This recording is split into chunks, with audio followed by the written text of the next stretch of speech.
അവസാന അത്താഴമേശയിൽ നാഥൻ തിരുഭോജമായി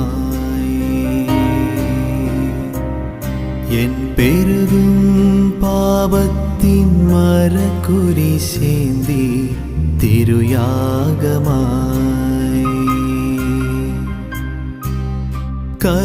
കരുണാക്കടലേ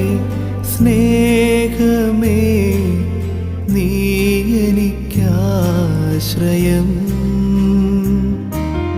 നീറുമി പാപിതൻ മാനസമെന്നും നിൻ സ്വരം കാത്തിരിപ്പൂ അവസാന അത്താഴമേശയിൽ നാഥൻ തിരുഭോജമായി